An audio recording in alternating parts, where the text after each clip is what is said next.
ॐ अज्ञानतिमिरान्धस्य ज्ञानाञ्जनशलाकया चक्षुरुन्मिलितं येन तस्मै श्रीगुरवे नमः। श्रीचैतन्यमनोभीष्टं स्थापितं येन भूतले स्वयं रूपा कदा मह्यं ददाति स्वपदान्तिकम्। वन्देऽहं श्रीगुरो श्रीयुतापदकमलं श्रीगुरून् वैष्णवं च श्रीरूपं सागरजातं सहगण रघुनाथान्वितं तं सजीवं साद्वैतं सावधूतं परिजनसहितं कृष्णचैतन्यदेवं श्रीराधा कृष्णपादान् सहगण ललिता श्रीविशाखान्वितां च नमो ॐ विष्णुपदाय कृष्णपृष्ठाय भूतले श्रीमते भक्तिवेदान्त स्वामिनीते नाम्ने नमस्ते सारस्वते देवे श्रीगौरवाणी प्रचारिणे निर्विशेषा शून्यवादी पाश्चात्यदेशतारिणे नमो महावदन्याय कृष्णप्रेमप्रदायते कृष्णाय कृष्णचैतन्यनाम्ने गौरतुते नमः। हे कृष्ण करुणा सिंधु दीनबंधु जगतपते गोपेशा गोपिका कांत श्री राधा कांत नमस्ते।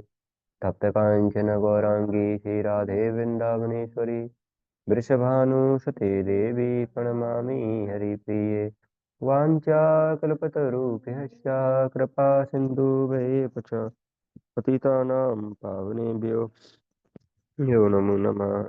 जय श्री कृष्ण चैतन्य प्रभु नित्यानंद श्री अद्वैत गदाधर श्रीवासादि गौरभक्तवृंद हरे कृष्ण कृष्ण कृष्ण हरे हरे हरे राम राम राम हरे हरे।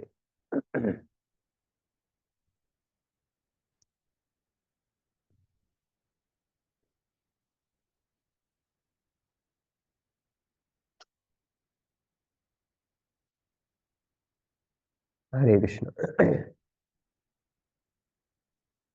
तो कल हमने 49 श्लोकों पर चर्चा किया था, जिसमें प्रभुपाद जी ने बहुत सुंदर तरीके से अपने तात्पर्य में लिखा था कि कैसे भगवान कृष्ण अर्जुन को बता रहे हैं कि उनको अबॉमिनेबल जो एक्टिविटीज होती हैं उनसे दूर रहना चाहिए, और जो अपनी जो चेतना है वो भगवान को सरेंडर कर देना चाहिए। और जो लोग काम का जो फल होता है उसको जो एंजॉय करना चाहता है उसको भगवान क्या बोले हैं कि वो माइजर्स हैं। ऐसा बोले। प्रभुपाद जी अपने तात्पर्य में लिखे थे कि कैसे इस संसार की जो सारे जो कार्य हैं, अगर वो कृष्ण भावनामृत नहीं है, अगर कृष्ण से उनका कोई लिंक अगर नहीं है, तो सारे के सारे जो कार्य हैं उनको एबोमिनेबल ही बोला गया है। मतलब दूषित कार्य हैं वो, भले ही वो कार्य हम डेली रूटीन वाले भी क्यों ना हो, जिनको हम रोज कर रहे हैं, या कोई व्यक्ति काम के लिए भी अगर जा रहा हो, खाना बना रहा हो, जो भी सारी चीजें हैं वो सबकी सब क्या है कि दूषित ही हैं एक तरीके से, क्योंकि उन सब में क्या है कि एक पाप लगता है व्यक्ति को करने से। पर लेकिन अगर उसी को वो भगवान से कनेक्ट कर दे तो वो पाप फ्री हो जाता है, और जब वो पाप से वो जो काम है जब वो फ्री हो जाएगा तो फिर हम जो जन्म मृत्यु की जो साइकिल है उससे बाहर आ सकते हैं। अदरवाइज अगर ऐसे ही काम करते रहेंगे तो फिर जन्म मृत्यु की जो जो साइकिल है उससे कभी भी बाहर नहीं निकल पाएंगे। तो हमेशा चिंतन ये रहना चाहिए कि कैसे हर एक एक्टिविटी को मैं भगवान की प्रसन्नता के लिए करूं। जब ये हमेशा हमारा मनन हो जाएगा कि हर एक एक्टिविटी जो करते हैं, हम कार्य करते हैं, उसको गुरु की प्रसन्नता और कृष्ण की प्रसन्नता के लिए अगर उसको किया जाए तो वो हमको बर्थ डेथ का जो साइकिल है उससे बाहर निकाल सकता है। तो ये प्रभुपाद जी यहाँ पे लिखे थे। उसके बाद में फिर हमने देखा कि जो मतलब प्रभुपाद जी लास्ट में लिख रहे हैं कि जो माइजस जो होते हैं, कंजूस जो लोग रहते हैं, उनको तो ये भी नहीं पता कि कैसे जो उनके पास में जो वेल्थ होता है उसको कैसे यूटिलाइज किया जाए। मतलब उन्होंने बहुत ज्यादा कठिन परिश्रम करके वेल्थ और धन जो है जो कमाना तो कमा तो लिया है ना, पर लेकिन उनको ये नहीं पता इसको यूटिलाइज कैसे किया जाए, है ना। तो जैसा हमने पहले भी देखा था कि बहुत सारे लोग हैं अननेसेसरी चीजों में खर्चा कर देते हैं, है ना, जो उनके नीड भी नहीं है पर लेकिन उसमें जो है वो खर्चा कर देते हैं। तो प्रभुपाद जी कह रहे हैं कि इन लोगों को बोला गया मार्जर्स, है ना, कंजूस लोग। उनको ये भी नहीं पता कि कैसे सारी चीजों को खर्च करना चाहिए, या अपनी जो एनर्जी है उसको भगवान की सेवा में कैसे लगाएं। हमारे पास में एक एनर्जी है, कृष्ण द्वारा दी गई जो एनर्जी है, उसको हमको कैसे भगवान की सेवा में लगाना है वो भी हमको सीखना पड़ेगा। तो ये हम कल के उसमें देखे थे श्लोक में, कि कैसे प्रभुपाद जी बता रहे थे लास्ट में जाके कि जो माइजर्स हैं उनको पता भी नहीं है कि कैसे जो असेट्स जो होते हैं उनको भगवान की सेवा में यूज किया जाए। और दूसरा प्रभुपाद जी फिर लिखे थे कि जो भक्त लोग हैं उनको अपनी अपनी सारी जो एनर्जी है वो भगवान की सेवा में लगा देनी चाहिए। अच्छा, हिंदी वाला वो नहीं है थोड़ा, ठीक है, लाई लाई जब तक one should spend all energies working in Krishna consciousness and that will make one's life successful। अगर वो सारी अपनी एनर्जी को भगवान की सेवा में लगा देता है तो उसकी life successful. Like misers unfortunate person do not employ their human energy in the service of lord. बहुत सारे ऐसे लोग हैं जो कि अनफॉर्चुनेट, जिनको प्रभुपाद जी बोल रहे हैं कि वो अपनी एनर्जी को भगवान की सेवा में लगाते ही नहीं है, तो उनको बोला गया है अनफॉर्चुनेट। तो अपनी सारी एनर्जी को भगवान की सेवा में लगाने का क्या मतलब है कि सुबह से शाम हो, जो भी हमारी एक्टिविटी हो भगवान के लिए हो, तो सारी एनर्जी लगी भगवान की सेवा में। ऐसा नहीं कि मतलब बहुत ज्यादा गधे जैसे हमको लगना है, जैसे गधा लगा रहता है काम करने में, पूरे दिन रात लगा रहता है मालिक के लिए। ऐसा वैसा वो नहीं है कि मतलब अरे बाप रे बाप पूरी एनर्जी को हमको झकझोर देना है। बस क्या है कि हर एक एक्टिविटी को भगवान से कनेक्ट कर देना है, मतलब आप जो भी कर रहे हैं भगवान से कनेक्ट है, तो बस वो सारी की सारी एनर्जी भगवान की सेवा में लग चुकी है। कुछ स्पेशल मंथ्स वगैरह आते हैं, कुछ स्पेशल डेज आते हैं, उस दिन जो है हम प्रयास कर सकते हैं कि कैसे हम डायरेक्ट जो है भगवान की सेवा में लग सकते हैं। जैसे अभी बुक मैराथन चल रहा है प्रभु जी का। तो बुक मैराथन चल रहा है, तो एक महीने प्रभुपाद जी ने बोला है कि कैसे, वो तो प्रभुपाद जी तो बोलते थे जैसे ही हमको पैसा मिलता है उस पैसे को हमको यूटिलाइज करना चाहिए, किसमें, बुक की प्रिंटिंग करने में, और फिर उनका वितरण करना चाहिए। प्रभुपाद जी बोलते हैं कि ये जो इस्कॉन है, जो इस्कॉन का जो लक्ष्मी है वो उनका ब्लड है, ब्लड, रक्त है प्रभुपाद जी का वो। बीबीटी जो है वो हार्ट है, हृदय। तो प्रभुपाद जी बोलते हैं जैसे अभी किसी मनुष्य का जो शरीर है अगर वो चल रहा है, काम कर रहा है, तो क्यों काम कर रहा है, क्योंकि जो हार्ट का जो फंक्शनिंग है वो प्रॉपर है तो चलेगा। जैसे ही हार्ट का फंक्शनिंग रुक गया तो बंद हो जाएगा ये शरीर, आत्मा छोड़ जाएगी इस शरीर को। तो ऐसा होता है। तो इसलिए इस बॉडी का हेल्दी होना मतलब क्या है? बॉडी का हेल्दी होने का मतलब है कि जो रक्त का, जो हृदय में, हृदय से जो जाता है उसमें कोई बाधा नहीं आनी चाहिए, ये है। तो प्रभुपाद जी कहते हैं कि कैसे जो इस्कॉन है वो उनका पूरा बॉडी है, इस्कॉन का जो पैसा है, इस्कॉन में जो पैसा है वो क्या है, उनका ब्लड। बीबीटी जहाँ पे किताबें छपी जाती हैं वो क्या है, उनका हार्ट, हृदय है। तो यहाँ का जो लक्ष्मी है वो बीबीटी में जाते रहना चाहिए। अच्छा, बीबीटी में लक्ष्मी अगर जाता रहेगा इसका क्या मतलब है कि किताबें हम ऑर्डर कर रहे हैं। किताबें हम ऑर्डर कर रहे हैं, काफी किताबें हम ऑर्डर कर रहे हैं, तो हेल्दी फंक्शनिंग चल रहा है वो। अगर बीबीटी में पैसा नहीं गया तो इसका मतलब क्या है कि हम हृदय में रक्त नहीं भेज रहे हैं, तो हम इसका मतलब क्या कर रहे हैं, इस्कॉन को डाई कर रहे हैं, मारना चाह रहे हैं, है ना। और प्रभुपा जी ने कहा इस्कॉन जो है मेरी बॉडी से भिन्न नहीं है, इस्कॉन में जो पैसा वो मेरा रक्त है, इसलिए बहुत केयरफुली हमको भगवान का जो ये पैसा है, इतना सारा डोनेशंस, इतने सारे जो लोग आते हैं कुछ दान दक्षिणा देते हैं, कहीं से भी पैसा वगैरह मिलता है, को बहुत कॉन्शियस रहना चाहिए कि कृष्णा कॉन्शियस एक्टिविटीज में ही ये पैसा स्पेंड हो जाना चाहिए। और बहुत केयरफुली भी उसको स्पेंड करना चाहिए, क्योंकि ये प्रभुपाद जी के रक्त से अभिन्न है। तो बहुत माइंडलेसली हमको ये पैसा जो है कभी भी इसको बेफ्यूल में इसको बर्बाद नहीं करना चाहिए, कि मतलब बहुत है कि जो जो चीज जरूरत की नहीं है उसमें खर्च कर दिया, या यहाँ पे बहुत कम खर्च हो सकता है वहाँ पे बहुत ज्यादा कर दिया, मतलब थोड़ा माइंडफुली। ये प्रोपा जी बताया करे थे, इंटेलिजेंटली हमको जो है भगवान की सेवा करनी चाहिए। ठीक है।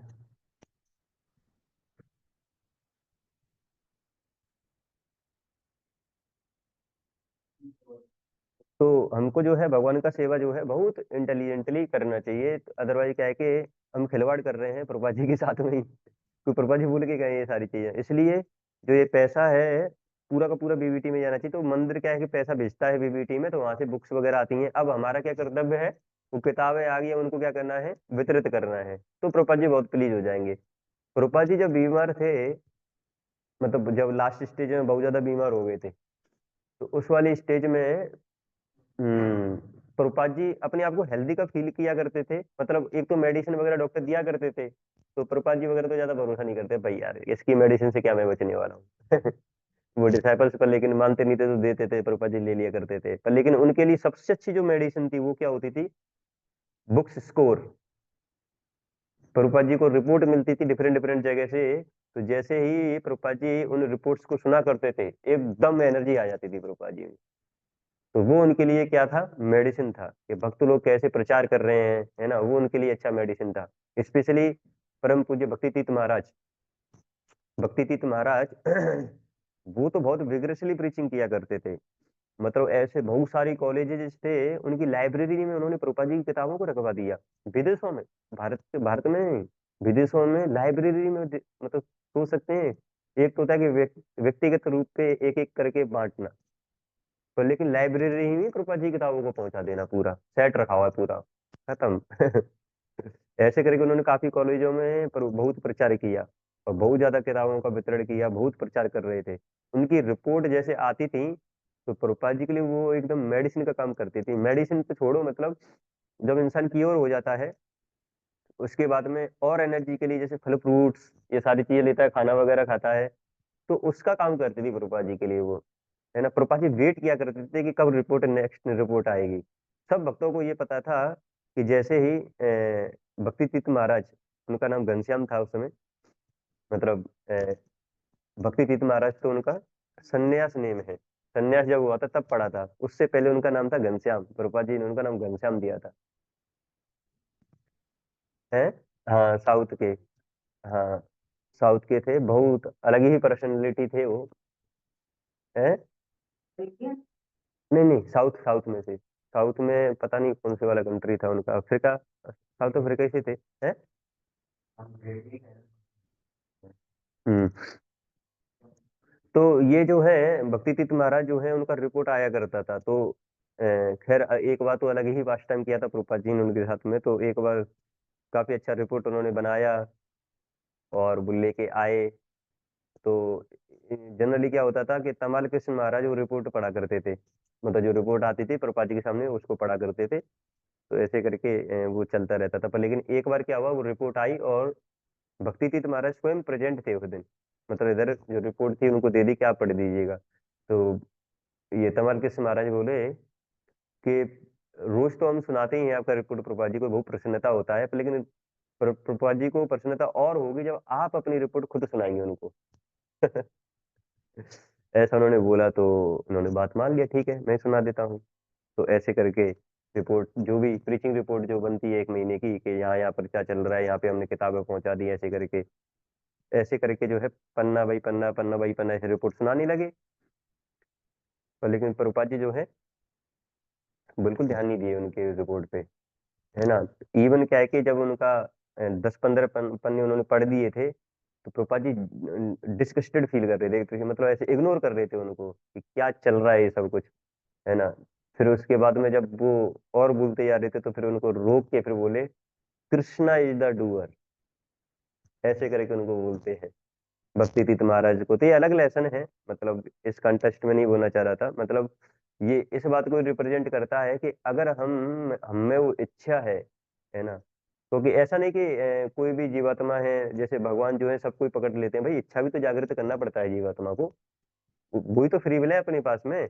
इच्छा अगर हमारी अगर स्ट्रांग है तो भगवान हेल्प करेंगे। तो भक्ति तीर्थ महाराज का वो इच्छा था, तो भगवान ने हेल्प किया। लेकिन प्रभुपाद जी कह रहे कृष्णा इज द डूअर, मतलब ऐसा मत समझिएगा कि हम प्रचार कर रहे हैं इतना बड़ा, कृष्ण भगवान जो है वो प्रचार कर रहे हैं आपके थ्रू। वो प्रभुपाद जी वहाँ पे सिखाना चाहते थे। तो अभी तो यहाँ पे बात ये चल रहा है कि कैसे भक्ति तीर्थ महाराज जो हैं, उनकी जो रिपोर्ट थी कि कैसे प्रभुपाद जी के लिए मेडिसिन का काम करती थी। तो प्रभुपाद जी जो है जैसे ही बुक्स वगैरह का स्कोर सुना करते थे तो बहुत खुश हो जाया करते थे, है ना? मतलब पहले तो पता नहीं, बुक्स मैराथन तो बहुत भयंकर हुआ करता था, कैसे डिवोटी जाते थे सोए-सोए रात में 11-12 बजे आते थे। एक बार तो ऐसे भी हुआ था कि कैसे सारे डिवोटीज़ मैराथन में गए और सब मतलब बुक वितरित कर रहे थे। बहुत मज़ा आ रहा था उनको वितरित करने में सारी बुक्स। तो डिफरेंट-डिफरेंट जगह पे ऐसे गए डिवोटीज़ तो 9 बज गया, 10 बज गया, 11 बज गया, ऐसे बजता जा रहा था। एक डिवोटी ने सोचा कि अभी तो सारे डिवोटी लौट गए होंगे, 9 तो बज ही रहा है तो लौट गए होंगे सब। मैं ऐसा करता हूँ 1 घंटा और कर लेता हूँ, उसके बाद मैं जाऊँगा। फिर मतलब सब वेट कर रहे होंगे ना मेरा कि अरे यार! हम सब आ गए पर लेकिन एक रह गया, है ना? तो थोड़ा और कर लेता हूँ फिर उसके बाद मैं चलूँगा। ऐसे करके उसको 10-11 बज जाता है, 11 के करीब बज जाता है। पहुँचते-पहुँचते 12 करीब बज जाते हैं उसको टेम्पल पहुँचते-पहुँचते, है ना? उसको ऐसा लगा कि सब मेरा इंतज़ार कर रहे होंगे, हैं कि अरे! वो भी आ जाए तो सारा स्कोर जो है काउंट हो जाए। ऐसे करके तो जब वो आते हैं तो देखते हैं कि अरे यार! लाइटें तो बंद हैं। वो तो लग रहा है सब आए और सो गए हैं। जब वो आगे देखते हैं कि अरे बाप रे! अब कोई नहीं आया है, बुक डिस्ट्रीब्यूशन के लिए जो गए थे कोई भी लौट के नहीं आया है, वो ही थे पहले जो लौट के आए थे। तो ये एंथुसिज्म था प्रभुपाद जी की किताबों को वितरित करने का कि डिवोटीज़ इतना मतलब एक्सटेंड किए थे अपने आप को, बहुत काम करता था मतलब। प्रभुपाद जी को बहुत प्रसन्नता होती थी। प्रभुपाद जी तो खैर चाहते थे कि हमेशा ही ये वितरित चलता रहे। मतलब जैसे बताया ना कि प्रभुपाद जी ने तो एक समय पे ये भी बोल दिया था कि एक बार को अगर आगे जाके मैनेजमेंट या किसी भी कारणवश इस्कॉन बंद हो जाए पर लेकिन बीबीटी विल फंक्शन। इसलिए प्रभुपाद जी ने अलग-अलग किया है इसको, बीबीटी और इस्कॉन को अलग-अलग रखा है। आगे जाके कभी इस्कॉन को कुछ वो आ जाता है पर लेकिन बीबीटी चलता रहना चाहिए। प्रभुपाद जी की किताबें हमेशा चलती रहनी चाहिए। क्योंकि ये क्या है, उनके गुरु महाराज का आदेश है। मतलब अगर हम जो है अगर किताबें वितरित कर रहे हैं, इसका मतलब हम प्रभुपाद जी को असिस्ट कर रहे हैं, जो प्रभुपाद जी अपने गुरु महाराज का आदेश जो फॉलो कर रहे हैं उसमें। तो इसमें जो जो व्यक्ति जैसे मान लीजिए अभी गुरु महाराज ने कुछ बोला हमको, कि जाओ तुम जो है उस वाले विलेज में प्रचार करो। अब उस विलेज में जब हम प्रचार करेंगे तो कोई हमारी अगर हेल्प करेगा तो बड़ा प्रसन्नता होगा ना, क्योंकि हम अपने गुरु महाराज को प्लीज करना चाहते हैं, ये हमको असिस्ट कर रहा है तो बहुत प्रसन्नता होगा हमको, अरे जल्दी-जल्दी हो जाएगा काम तो ये है। ऐसे ही प्रभुपाद जी बहुत प्रसन्न होंगे क्योंकि गुरु महाराज का उनका आदेश है उनको, है ना? तो ये जो है प्रभुपाद जी के लिए बहुत बेस्ट मेडिसिन का काम करता था। तो जो भी एनर्जी है हमारे पास में स्पेशली इसलिए क्या है कि इस्कॉन में 1 महीने का मैराथन रखा जाता है। पूरे साल भर अगर ना कर पाए, बहुत सारी और भी एक्टिविटीज़ हैं जिन पे डिवोटीज़ फ़ोकस रखते हैं। प्रचार वगैरह तो कुछ चलता ही है, पर लेकिन इस वाले महीने में स्पेशली कुछ भी और सारी एक्टिविटीज़ को कम करके अगर ज़्यादा से ज़्यादा समय अगर हम किताब वितरण में अगर लगाएँगे, तो बहुत प्लीज़िंग रहेगा ये प्रभुपाद जी के लिए और सीनियर भक्तों के लिए। तो ये था श्लोका नंबर 49 में थोड़ा लास्ट में कि कैसे हमको ये इंटेलिजेंटली थोड़ा सोचना चाहिए कि कैसे हम अपनी एनर्जी को प्रभुपाद जी की सेवा में लगा सकते हैं। अदरवाइज जो माइजर्स होते हैं वो तो अनफॉर्चुनेट लोग हैं, उनको तो पता भी नहीं है कैसे ह्यूमन एनर्जी को कैसे भगवान की सेवा में लगाया जाए। आज का जो श्लोक है 50th बुद्धि युक्तो जहातीह उभे सुकृत दुष्कृते तस्माद योगाय युज्यस्व योग कर्मसु कौशलम। इसका अनुवाद और तात्पर्य हिंदी में पढ़ेंगे।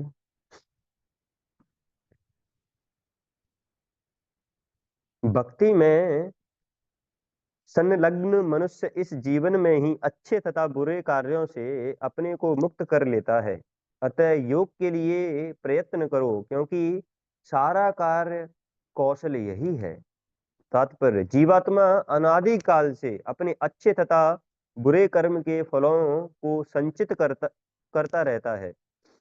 फलतः वह निरंतर अपने स्वरूप से अनविच्छ बना रहा है।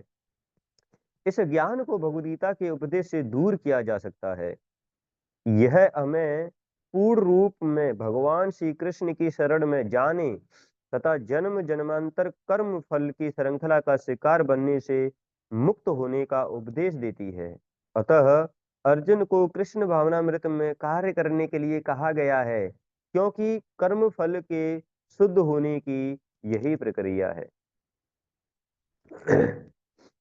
तो यहाँ पे जो है थोड़ा बेनिफिट्स के बारे में आज बात किया जा रहा है कि अगर बुद्धि योगा में, क्योंकि अ, कुछ दिनों पहले हमने एक सेक्शन चालू किया था निष्काम कर्म योग।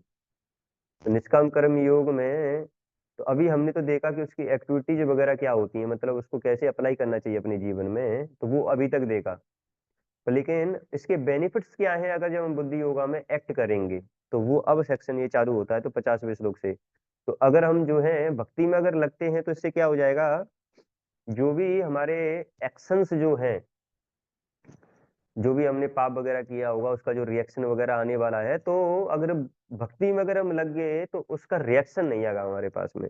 ये यहाँ पे बताया गया है कि भक्ति में संलग्न मनुष्य जीवन में ही अच्छे तथा बुरे कार्य में अपने से मुक्त कर लेता है।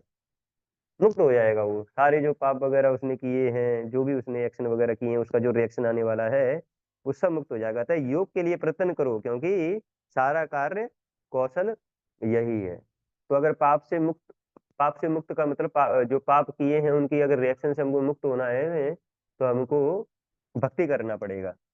अदरवाइज क्या होगा, अदरवाइज जो भी हमने पाप किए हैं उसका रिएक्शन भुगतना पड़ेगा, उसका रिएक्शन बहुत खतरनाक आने वाला है। क्योंकि रूपा जी कह रहे हैं जीवात्मा अनादि काल से कितने सारे जन्मों से हमने कितने सारे पाप किए होंगे, है ना। इस वाले जीवन में तो इतने सारे पाप किए ही किए हैं, पर लेकिन इतने सारे जन्मों से भी हमने पाप किए होंगे। पर लेकिन इसका केवल और केवल एकमात्र उपाय है, अगर हम क्या कर देते हैं, प्रभुपाद जी क्या कह रहे हैं, इस ज्ञान को भगवद गीता के उपदेश से दूर किया जा सकता है। इस अज्ञान को भगवद गीता के उपदेश से दूर किया जा सकता है। कब? यह हमें पूर्ण रूप से भगवान श्री कृष्ण की शरण में जाने तथा जन्म जन्मांतर कर्म फल की श्रृंखला का शिकार बनने से मुक्त होने का उपदेश देती है। तो अगर भगवान को अगर हम सरेंडर कर दिए तो ये हमको सारे जो पापों का जो हमको रिएक्शन मिलने वाला है तो उससे हमको बचा लेगा। ऐसा शास्त्रों में बहुत जगह वर्णन है जहाँ पे पता नहीं कितने कितने बुरे पाप किए हैं लोगों ने, पर लेकिन सबके सब बच गए। केवल केवल किससे? अगर उन्होंने भगवान को सरेंडर कर दिया, केवल उससे। जैसे अभी हम अपने भागवतम सर्कल में अजामिल सेक्शन पढ़ रहे हैं, तो हमने जैसे डिस्कस किया था पहले भी कि कैसे अजामिल जो है उसने कितने सारे जो हैं कितने सारे पाप किए, कोई भी पाप नहीं छोड़ा था उसने, है ना। इवन क्या है कि जो चित्रगुप्त उनका हिसाब जो लिख रहे थे पापों का उसकी डायरियां फिल हो गई थी पूरी की पूरी, है ना। पूरी पूरी जो भी डायरी थी स्टॉक खत्म हो गया था उसका, पर लेकिन उसके पाप जो है वो खत्म नहीं हो रहे थे, इतना पाप वगैरह कर दिया था उसने। हम्म, है, पर लेकिन क्या है कि लास्ट में जाके केवल और केवल उसने अपने बच्चे का नाम नारायण रखा था, उसको उसके नाम का उच्चारण करते ही उसके सारे पाप चले गए। तो ये है नाम की महिमा कि कैसे अगर हम सारे के सारे पाप किए हैं और भक्ति में थोड़ा सा भी अगर लग जाते हैं तो ये जो सारे पाप हैं उनका हमको कोई रिएक्शन नहीं लगेगा। एक बार की बात है, शायद गौरव प्रभु ने किसी से पूछा था कि तुम्हारा रोल मॉडल कौन है भक्ति में, रोल मॉडल कौन है? उसने बोला अजामिल है। क्यों? क्योंकि उसने इस संसार के सारे भोगों को तो भोगा ही भोगा और साथ में वैकुंठ भी गया। पूरा का पूरा एंजॉय भी कर लिया इस मेटेरियल वर्ल्ड में और साथ साथ वैकुंठ भी गया। तो प्रभु जी बोले उसको, अरे भाई वो एक्सेप्शन है एक। तुम्हारे साथ में नहीं होगा तो क्या होगा? है? तुम्हारे साथ में अगर वो नहीं हुआ तो क्या होगा तुम्हारा? पहले में जाके क्या हालत होने वाली है वो पता है तुमको? तो ऐसे करके क्या है कि लेकिन नाम की महिमा इतनी है कि अगर हमने उसको अच्छे से अगर उसका उच्चारण कर लिया, अगर भगवान को सरेंडर कर दिया, तो बड़े से बड़े जो पाप हैं वो भी हमारे कट सकते हैं अगर हम इंटेंस से अगर लग जाएं। और भी हैं जैसे वाल्मीकि मुनि, रत्नाकर जो पहले उनका नाम था, वो तो इतने पापी थे। अगर किसी व्यक्ति को बाहर जाके आप बोलोगे कि हरे कृष्णा, तो अगर पाप वगैरह किया है तो हरे कृष्णा को रिप्लाई भी कर सकता है वो, है ना। मतलब कीर्तन में डांस कर लेगा। वाल्मीकि मुनि, रत्नाकर, इनका पहले रत्नाकर नाम था ना प्रभु जी इनका, रत्नाकर जो थे, तो वो उनको नारद मुनि ने बोला, बोलो राम राम का नाम लो, तो वो ले ही नहीं पा रहा, उसको केवल एक ही वर्ड आ रहा, मरा मरा मरा मरा। लेकिन नारद मुनि इतने कृपालु, उन्होंने कहा ठीक है तुम मरा ही बोलते रहो। उसने क्या किया, मरा मरा नाम लिया, क्योंकि राम का नाम ही नहीं ले पा रहा था, मरा मरा बोल रहा था वो व्यक्ति। पर लेकिन गुरु का आदेश था, उसने फॉलो किया, तो उनका भी क्या हो गया, सरेंडर कर दिया ना। नारद मुनि को सरेंडर किया, जो बोला वैसा उन्होंने आज्ञा का पालन किया। फिर ये नहीं देखा कि क्या बताया गया है। अब हायर प्रिंसिपल ये हो गया कि गुरु के आदेश का पालन किया जा रहा है, गुरु का आदेश का पालन किया जा रहा है, तो बस प्यूरिफाई हो जाएंगे। तो मरा मरा मरा मरा मरा मरा मरा राम राम राम राम राम राम राम, अपने आप ही आ जाएगा वो। कोई मरा मरा बोलता रहे थोड़ी देर तक, अपने आप ही वो राम राम में कन्वर्ट हो जाएगा, तो बस हो गया। और भगवान तो केवल वही देख रहे थे शुरुआत से, वो बोल रहा था मरा मरा, भगवान देख रहे थे मरा का दूसरा वर्ड और दूसरे वर्ड का पहला, नहीं अक्षर बोलेंगे, पहले वर्ड का दूसरा अक्षर और दूसरे वर्ड का पहला अक्षर, इसको कनेक्ट कर दिए, तो क्या बन गया, राम बन गया शुरुआत से ही। भगवान इतने कृपालु हैं कि वो इसको देख रहे थे शुरुआत से, और देखा कि हमने कि कैसे ये जो रत्नाकर हैं, इतने सारे पाप वगैरह किए थे कि जो भगवान का नाम भी नहीं ले पा रहे थे, और बाद में जाके पूरा का पूरा वाल्मीकि मुनि उनका नाम पढ़ा और रामायण लिखा उन्होंने। तो ये है नाम की महिमा कि कैसे अगर भगवान को सरेंडर करते हैं, उनके भक्त को सरेंडर करते हैं, तो ये जो पापों के जो रिएक्शन है वो तो हमको आएंगे ही आएंगे नहीं। मृगरारी जो था, कितना वो हंटर, वो क्या क्या करता था, एक तो होता है कि पशु पक्षियों को पूरे तरीके से मार देना, एक होता है कि तड़पाना, मतलब हाफ किलिंग करना, है ना, मतलब बाण मार दिया आपने, दो तीन मार दिए, पर लेकिन इतने ही मारे कि जिससे कि वो जानवर मरे ना, पर लेकिन तड़पता रहे। ये बहुत ज्यादा कष्ट होता है, इवन अगर आप मार दोगे तो उतना पाप नहीं लगेगा, या उतना कष्ट नहीं है उस जानवर को जितना कष्ट है कि किसी इंसान को तड़पाना। जिसे कहते हैं ना, कभी कभी व्यक्ति को कोई बीमारी आती है बहुत बड़ी, तो कहता है इससे अच्छा तो मैं मर जाऊं तो ठीक है। कोई तड़पता रहता है बिना फालतू को, तड़प ही रहा है बताइए, है ना, तो उससे अच्छा क्या कहेगा। और जब नारद मुनि आए, बाप रे बाप, वो देख के वो एकदम विचलित हो गए, बाप रे क्या कर रहा है ये व्यक्ति, है ना, इसको ये नहीं पता कि इसमें जो पाप इसको जो लग रहा है, कितना इसको भुगतना पड़ेगा इसका। तो समझ आया, समझ में नहीं आया उसको। पहले समझाया भाई तुमको जो है बहुत ज्यादा पाप, ये तुम जो पाप जो कर रहे हो इसका बहुत भयंकर रिएक्शन मिलने वाला है। लेकिन ये सारी चीजें उसने किससे सीखी थी, पिताजी से सीखी अपने। सारी किसी तो कह रहा कि मैं छोड़ ही नहीं सकता हूँ इसको, है ना, जो धनुष वगैरह था उसको मैं नहीं छोड़ सकता है इसको, मेरी तो आदत लगी है इसकी। तो नारद मुनि ने बोला कि होता है ना कुछ लोग जो हैं लातों के भूत, बातों से नहीं मानते कभी कभी, तो ज्यादातर संसार में वही भूत है ना। वो जब तक नहीं सुनते हैं बात से कहाँ मानते, जैसे होते हैं ना चोर होते हैं कुछ, तो देवकीनंदन प्रभु जी बताते हैं कि तीन टाइप के चोर होते हैं। एक होते हैं तो उनको बताया जाए कि भाई चोरी करना पाप है, गलत है ना, सजा मिलेगा, मान जाओ, तो फिर ठीक है। चोरी करना अगर पाप है, बाद में सजा मिलेगा, तो फिर नहीं करते हैं चोरी, है ना, ठीक है छोड़ देते हैं, मान लिया उसने, ठीक है। एक चोर होता है, ठीक है, उसको बताया जाता है भाई चोरी करना पाप है, सजा मिलेगा, मान जाओ, तो कहता अभी तक तो मिला नहीं है, चोरी वगैरह कर रहा हूँ मैं 2-3 साल से भैया, अभी तक तो कुछ मिला नहीं मेरे को। ठीक है, अरे कुछ नहीं है, ऐसा कुछ नहीं होता है कि पाप वो मिलेगा, मारपीट, बढ़िया हम करेंगे, चोरी वगैरह करेंगे। चोरी करता रहा, एक दिन पकड़ा गया, पुलिस पकड़ के लेके गई, जेल में बंद कर दी इसको। जेल में बेचारा सड़ रहा है, मार पड़ रही है उसको। जब जेल के बाहर आया तो समझ में आ गया, चोरी करना पाप है, चोरी करेंगे तो मार पड़ेगी, इसलिए समझ जाना चाहिए, तो समझ गया व्यक्ति। बाहर आके समझ गया थोड़ा, कह रहा अब नहीं करेंगे चोरी। तीसरे टाइप का चोर बता रहे थे। एक चोर है, उसको बताया जाता है, वो मानता भी नहीं है, जेल में जाता है, मार खाता है, बाहर आता है, फिर चोरी करता है। तो ये थर्ड क्लास चोर है ना। वो क्या है कि इतना, मतलब उसको सजा भी मिल गया तब, लेकिन तब भी उसकी बुद्धि नहीं जगती है। ऐसे ही भौतिक संसार में ज्यादातर लोग थर्ड थर्ड वाला जो है ना उसमें आते हैं। उनको क्या है कि दुख मिलता रहेगा, पर लेकिन उनका लट्टू जलेगा नहीं कि ये दुख वगैरह हमको क्यों मिल रहा है, थोड़ा तो वर्क कर लेना चाहिए। अरे मनुष्य जीवन हमको मिला है, इसमें दुख क्यों आ रहा है, थोड़ा तो क्वेश्चन मार्क उसके ऊपर होना चाहिए। सोचते हैं कि यही जो जीवन है बस वो सब कुछ यही है।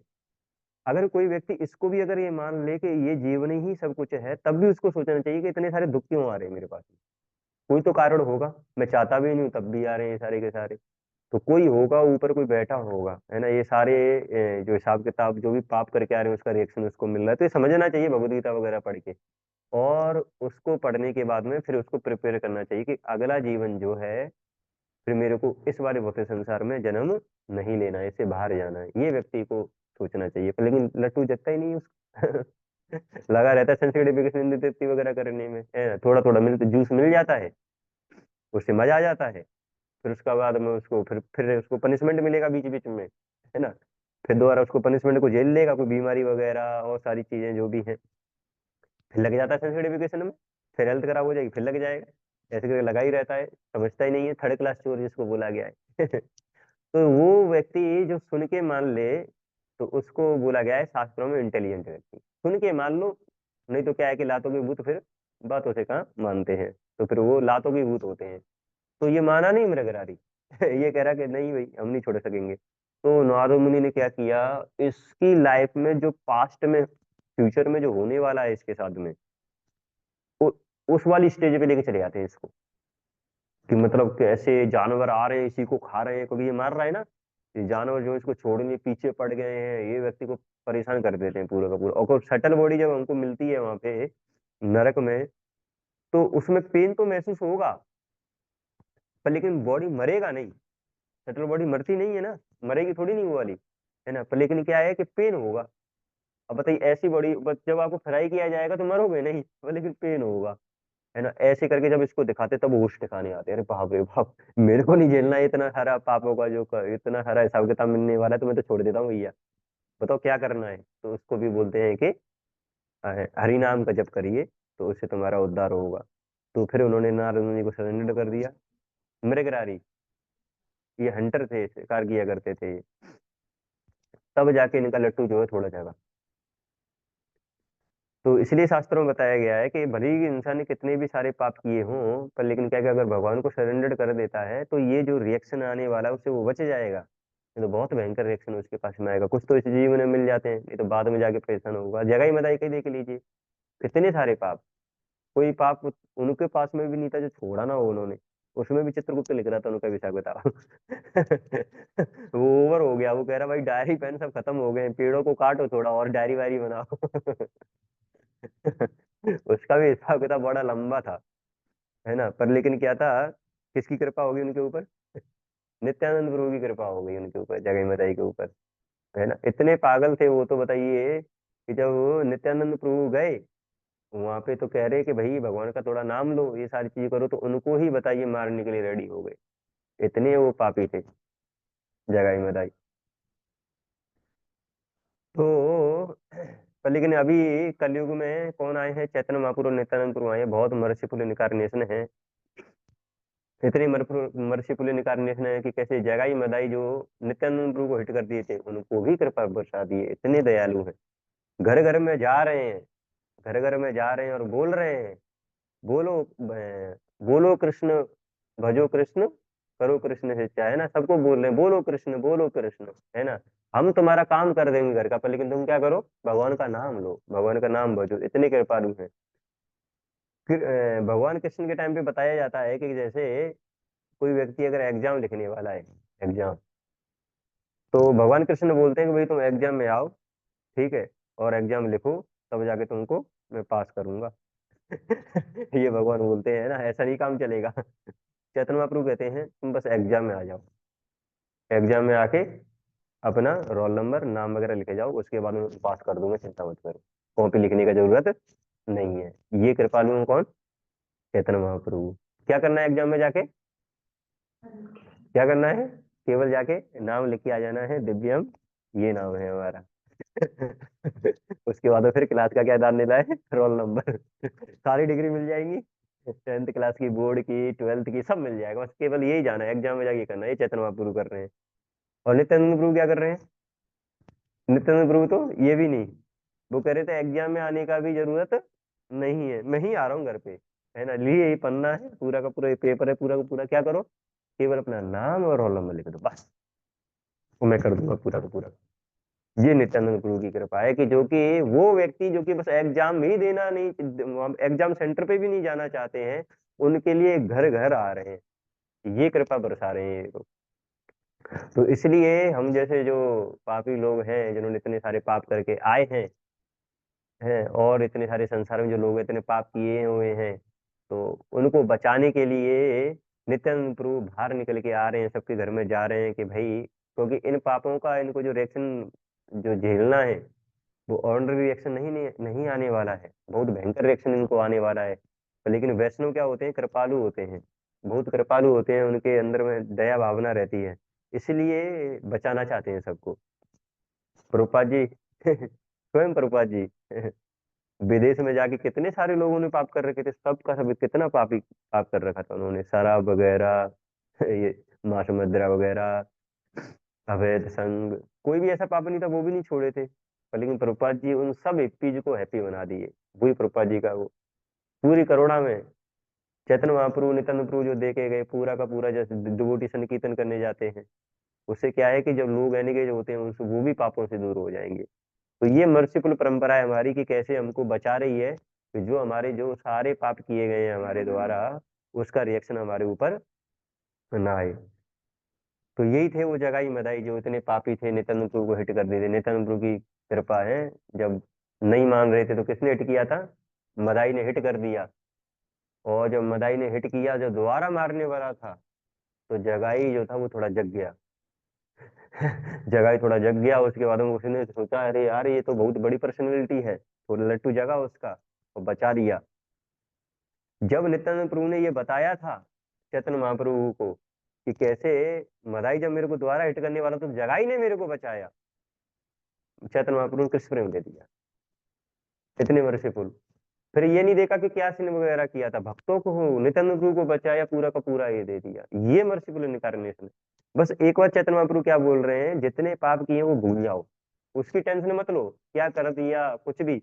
उस दिन देखा था हमने भागवतम में कि ऐसे 6.2.9 वाले श्लोक में कितने बड़े बड़े पाप लिखे थे उसमें, बहुत बड़े बड़े भयंकर भयंकर से भयंकर, कोई मतलब ब्राह्मण को ही मारेगा ज्यादा से ज्यादा, है ना, किसी ने अपने बच्चों की हत्या कर दी, पिताजी की हत्या कर दी, है ना, गुरु की वाइफ उसके साथ में किसी ने सेक्स कर दिया हो, मतलब इससे बड़े पाप वगैरह कौन क्या करेगा भाई बताइए।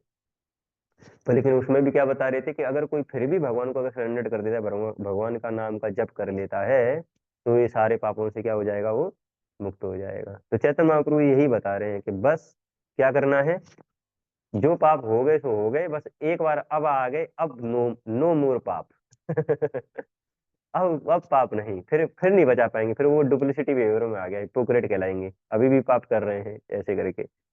तो ये चैतन्य महाप्रभु है। नवो महावादन्याय कृष्ण प्रेम प्रदायते कृष्णाय कृष्ण चैतन्य नामने गौरा तुसे नमः, भगवद गीता में भी बताते हैं ना, चैप्टर नंबर 9 30 श्लोका। अपि चेत सुदुराचारो भजते माम अनन्य भाव साधुरेव समन्तव्य समयग व्यवसितो ही सह। अगर किसी ने, if even if one commits the most abominable action, लेकिन क्या कर देता है, if he is engage in the devotion service, he is consider to be saintly, साधु माना जाता है उसको, बिकॉज क्योंकि अब वो है डिटर्मिनेशन के साथ में भगवान की भक्ति में वो लगा हुआ है। बस कंडीशन क्या है यहाँ पे, डिटर्मिनेशन के साथ में भगवान की भक्ति में लगा हुआ है। खैर ये भी एक लंबा टॉपिक है फिर इसके बाद में, कि कैसे भगवान की भक्ति में लगे कि जिससे कि भगवान की कृपा हमारे ऊपर होती रहे। ठीक है, समय हो गया है, यहीं पे लेक्चर को विराम देते हैं। हरे कृष्णा। शीला प्रभुपाद जी